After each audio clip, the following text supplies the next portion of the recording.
Pro 3, Jaringan Berita Nasional. Saat ini pukul 19.48 waktu Indonesia Barat. Kami akan ajak Anda menuju ke Peru untuk memantau kondisi terkini dari adanya peristiwa politik yang memicu kerusuhan di sana. Dan dikabarkan banyak orang menjadi korban dari peristiwa tersebut. Kami telah tersambung bersama dengan Duta Besar Indonesia untuk Peru, Marina Estela Anwar Bey. Bu Marina, selamat malam. Malam, Pak. Iya. Baik, dia Rudi di Studio Pro 3, Ibu Marina. Iya. Baik, Ibu, kami juga mendapatkan kabar bahwa saat ini terjadi peristiwa di Peru yang menimbulkan korban di sana. Mungkin informasi yang bisa disampaikan kepada kami seperti apa, Bu? Ya, kekacauan masih terjadi di berbagai provinsi di Peru dan lebih dari 100 orang luka-luka. Ya. Malah yang terbaru 52 luka-luka di kota Ayacucho, dan yang sebelumnya meninggal 7, sekarang mungkin total sudah hampir 15. Oke. Ada kabar bagaimana dengan keberadaan warga negara kita, khususnya di Ibu Kota Lima, dari peristiwa tersebut, Bu? Bagaimana, Pak? Ya, untuk kondisi warga negara Indonesia yang ada di Peru, khususnya di Kota Lima, bagaimana?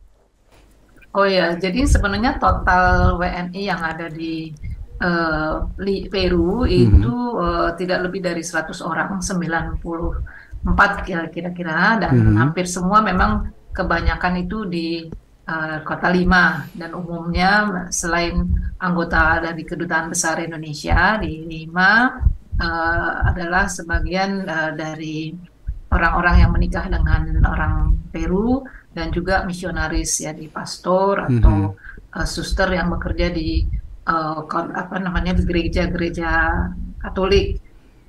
Umumnya karena di sebagian di Kota Lima itu dalam keadaan aman, ya. Hanya kita baru mendapat info dari kemarin ada sekarang total sudah 6 orang turis Indonesia yang ada di Cusco, sebanyak 5 orang dan 1 orang di Arequipa. Di mana kebetulan di kedua kota tersebut itu airportnya sedang ditutup. Oke, Cusco itu mungkin di Machu Picchu, begitu Bu Marina, ya? Iya, jadi sebelum ke Machu Picchu kita harus dengan pesawat ke Cusco dulu. Nanti dari Cusco ke Machu Picchu-nya naik bus dan kereta api. Baik. Nah, bagi warga negara kita yang berwisata yang tertahan di Cusco dan di Arequipa, ini bagaimana nasib mereka dan seperti apa bentuk pengamanan mungkin yang bisa diberikan di sana, Bu, untuk tidak bergeser dulu dari tempat yang aman di sana?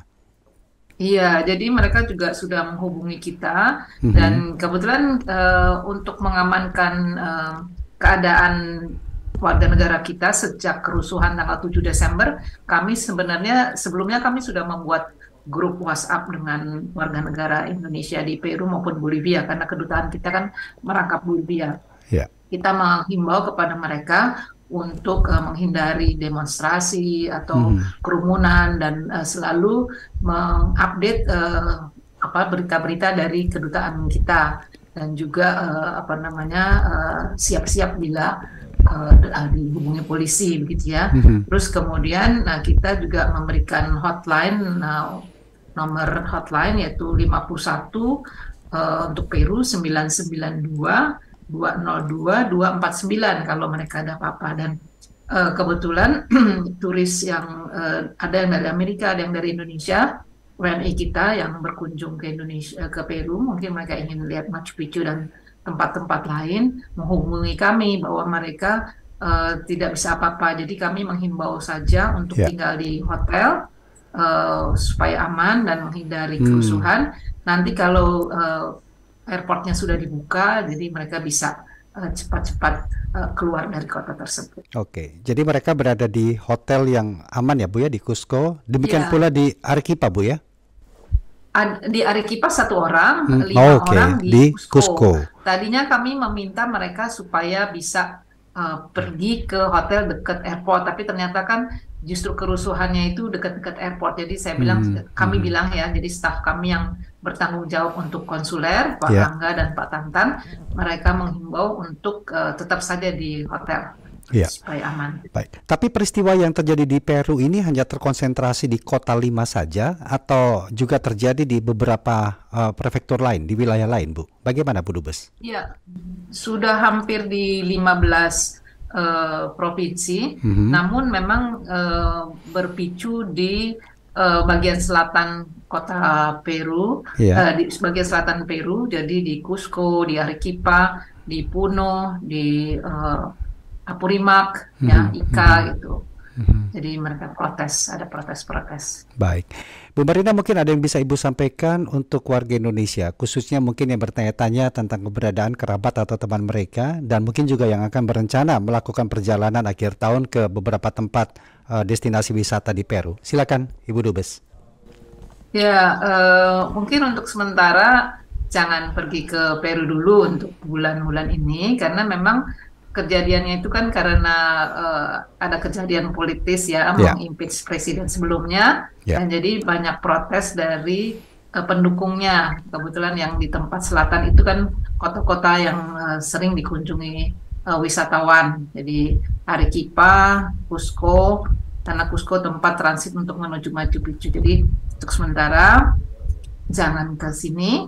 Namun kalau sudah berada di Peru, silakan menghubungi kami, yaitu tadi yang saya sampaikan di nomor telepon 51 51 992 202 249. Ya. Jadi silakan, kita 24 jam setiap siap memberikan. Bisa diulang Bu nomor teleponnya? 51 992 plus 51 992 202 249, menghubungi konsuler Pak Rangga atau Pak Tantan. Baik. Baik, kalau begitu Ibu Marina Estela, terima kasih untuk waktu Ibu berbincang bersama kami, memberikan informasi terkait kondisi terkini di Peru dengan adanya peristiwa politik yang saat ini sedang terjadi di sana. Terima kasih Ibu, semoga warga negara kita baik-baik saja di sana. Selamat malam waktu Jakarta, Bu Marina. Terima kasih, salam kembali. Demikian tadi kami telah berbincang bersama dengan Duta Besar Indonesia untuk Peru, Marina Estela Anwar Bey, terkait dengan krisis politik yang memicu kerusuhan di Peru. Pendukung mantan Presiden Peru, Pedro Castillo, bentrok dengan polisi untuk mencapai prefektur Lima, tempat Castillo ditahan di Lima, Peru, pada Rabu 7 Desember lalu. Kerusuhan pecah di dekat ibu kota Lima, usai Presiden Peru, Pedro Castillo, dilengsarkan oleh parlemen dan ditangkap atas dugaan pemberontakan. Para pendukung Presiden Castillo yang tidak terima kemudian mengadakan unjuk rasa besar-besaran.